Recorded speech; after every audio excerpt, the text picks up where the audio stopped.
Welcome back to Getting to the Bottom of It. I'm your host, Lizzie Jensen. This week, we're joined with GW Professor of Physics Neil Johnson to speak with us about his recently published research on artificial intelligence, particularly the possible misuse of artificial intelligence by bad actors. Thank you so much for being here, Professor Johnson. Thank you so much for inviting me. It's an honor. Of course. So, Professor Johnson, you were recently published in PNAS Nexus, a journal for the Oxford University Press, after completing the first ever quantitative scientific study predicting how AI can be manipulated by so-called bad actors. Can you just tell me a little bit about your research and its findings? Yeah, so what we really wanted to do is, like you do in any problem, if you wanted to understand something, the first thing you want to do is kind of map it out. What does the thing look like? Imagine you're kind of arriving to the Earth and you wanted to understand what's going on around GW. Well, you better know where GW is on the map. You better know what city it's in, what it's connected to, what the modes of transport are, etc. We did exactly the same thing for the online world. Because if I said to you, what does the online world look like? And where are the bad actors? So a lot of us might have the idea that, which is the first idea that I had, was that there was some kind of, maybe it looks a little bit like a city, that there's all the kind of good people in the middle, kind of talking to each other. And then kind of as you go further out, you get into the kind of fringe areas, and way out, the further you go out, the more kind of extreme and fringe it would be. And so you'd think that bad actors, particularly those who are going to be using and are already using AI, would be somehow out there in the fringe, kind of ready to invade. But what we found was the complete opposite of that. What we found is that actually it's because of what the online world looks like. Anyone listening to this knows very well, particularly if you're under the age of 50, you know very well that there's more than two platforms. You know that there are things like Discord, there's Gab, there's Telegram, there's all these smaller platforms, and they act like a kind of glue that holds together the rest of the online universe for bad actor activity. Not for kind of people who love pets, or, communities that love pets, communities that love pizza, or sports communities, or whatever it is. They pretty much live in one platform or another. But bad actor activity, particularly as it's being pushed from one platform to another, they've created these kind of bridges, these kind of highways between them, so that in some sense it doesn't matter what Facebook and X, formerly Twitter, do, because it's like pushing the problem into a neighboring area, and that neighboring area problem will just come back at you. So when we looked at where bad actors currently sit, what we found is that there's about 50 million people in bad actor communities in platforms such as Gab, Telegram, VKontakte, and Facebook across the planet. 50 million. And they have now a one-step connection into mainstream platforms where, the rest of the 4 billion of us kind of reside. And so there's a natural place it's like an incubator, ready to just kind of inject material in. So today, as we're doing this recording, there's a Senate hearing this morning about where harms come for, children, terrible things that have happened because of harmful material. And the debate again got into this rhetorical thing. Platforms need to do more. We are doing more. You need to do more. We are doing more. But there's never a discussion of what that looks like online. How can you win a battle if you don't have a map of the battlefield? That was what we set out to find. We found a battle map that looks completely different from what we expected. And we found, unfortunately, that the threat is a direct one now, and that there are these conduits, these highways into the mainstream communities that we all use daily. But the good thing is, positive news of that is we now have a map. And with a map, you can do something. So I always think of it like, imagine you go to the doctor, my arm hurts. If the doctor doesn't know that if he's kind of guessing, he or she, they're kind of guessing what's going on. We're like, well, I think I'll treat your ear because maybe that's connected to your, that's just guesswork. That, unfortunately, has been a lot of what even the platforms themselves do. Certainly Congress has been arguing those in those vague terms, but the platforms themselves, a platform like Facebook, it's not in its business model to know what the other platforms are doing. And actually, the first thing I think that one of these smaller platforms would do if Facebook starts digging around to see which communities are connecting to it would be to shut them out. And so nobody has that big map. Here at GW, the students that I have in my group very cleverly were able to map this out. Wow, that's very impressive. So you did have student help on this research?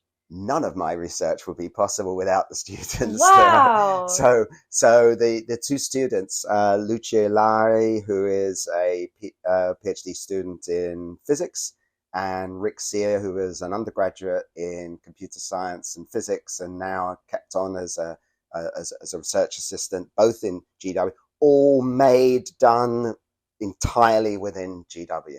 Wow. I just wake up in the morning and call them up and say, hey, how are you doing? And they go on and carry on with the work. That's amazing. That's very impressive. You continually refer to bad actors. What exactly are the characteristics of a bad actor? What might their motives be? Why do these communities exist? Fantastic question. And this gets at the root of what I think is, so I think at GW, what we're doing is taking a different approach to everyone else. Everyone's focused on what bad actors do in terms of, it's a bad actor over elections, a bad actor who's trying to influence, COVID discussions, a bad actor in climate, trying to deny climate change and, disrupt things there. The interesting thing is not the what, it's the where. Because the same bad actors get involved with these different topics as they arrive. There will always be a next thing, but it will be the same kind of people doing it because they've already set up their communities and they're already pretty unhappy. They think themselves as relatively happy, but they've already kind of convinced themselves in their communities that they're onto something, or that they have some kind of power behind them, army behind them, and that they can take on the entities that they distrust, whether that be, public health or government, or depending on what the topic is. And so really the important thing here is is looking at the kind of the map of the streets rather than the individual cars going down them. So yeah, that's what we've been particularly focusing on. Okay. And in your research, you mentioned that the actions of these bad actors could actually pose a threat to the, I believe, over 50 national elections in 2024. How can these AI misusers and bad actors have so much power that they actually pose a threat to national security? Let's go back to kind of prehistoric times. I don't know when misinformation started, but maybe down back in the caves or whatever. It's like, well, no, yeah, there's some food over there. No, it's actually over there. I mean, I'm sure there's always been misinformation, but it's the scale and the speed at which you can now. So I think the internet gave the scale and the speed, except for one thing. In the 2016-2020 elections, bots and these things that were meant to be the bad actors, which is really, I think, in some sense been overplayed. They were run by people who had to, I think, sleep and eat. And so they ended up having human cycles in their behavior. So they'd kind of be active in the day and nothing at night, active in the day, nothing. It was kind of easy to see what they were doing. You add an AI to that. This is now 24/7, and it can adapt. It's adaptive. That's why I love it. It's so clever. It can adapt to make itself not be repetitive. And the only thing that programs, including AI itself, can pick up that would indicate machine behavior is something repetitive, because that's not what humans tend to do. Right. Even when we try to repeat things, we don't, I try to exercise regularly. I don't. So my patterns are regular but irregular. That kind of mix AI can mimic. And so it can do this continually, at scale, and with speed. So this is the difference. So it's not so much, again, I go back to there will always be new misinformation, because there'll always be new topics. There'll always be new contentious material. Taylor Swift this week, and next week it will be something else. Mm-hmm. The way in which and where it will go and how we can treat it will be the same, irrespective of what it is. Right.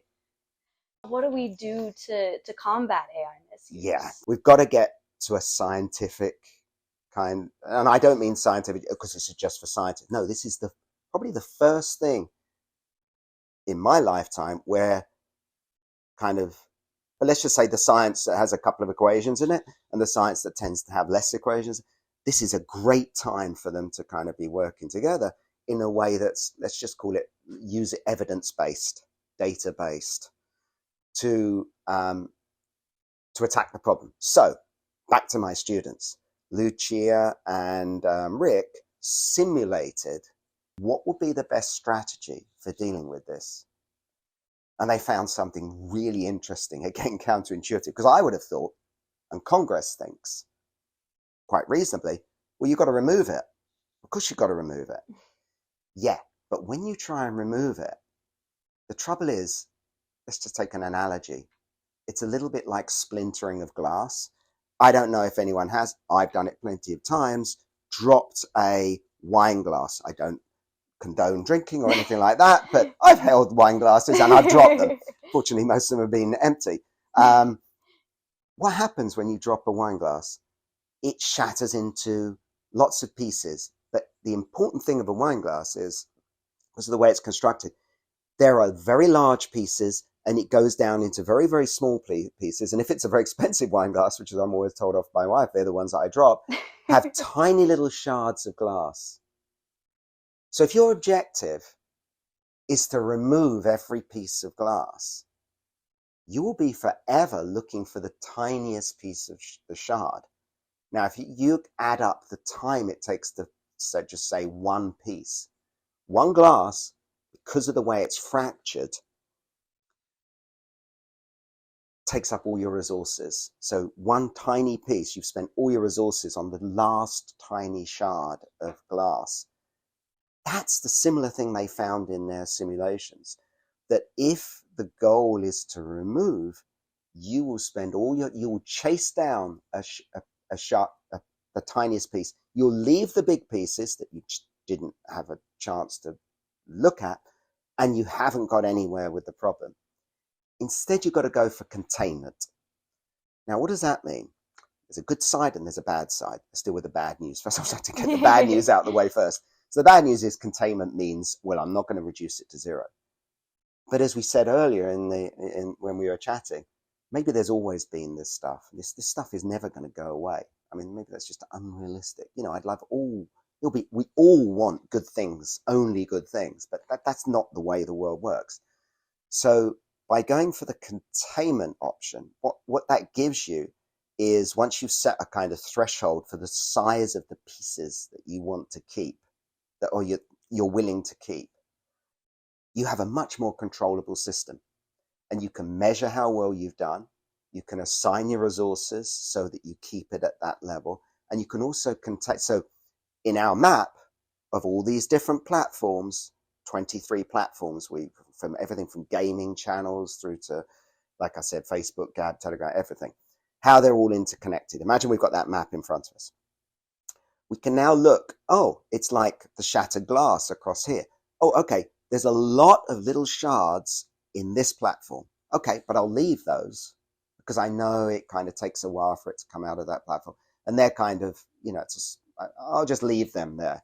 I'll go for this, and then I'll go for these larger pieces here. And that way I know I'm keeping it below a certain level. Of course, I have to tell everyone it's below a certain level, but then everybody knows. and everybody knows what's out there, and everybody knows what, and I almost like quantify the risk then, rather than, well, off you go, and I've got no idea what you're going to find. So, which is what basically the platforms now say to users, off you go. We've got all these safeguards. Good luck.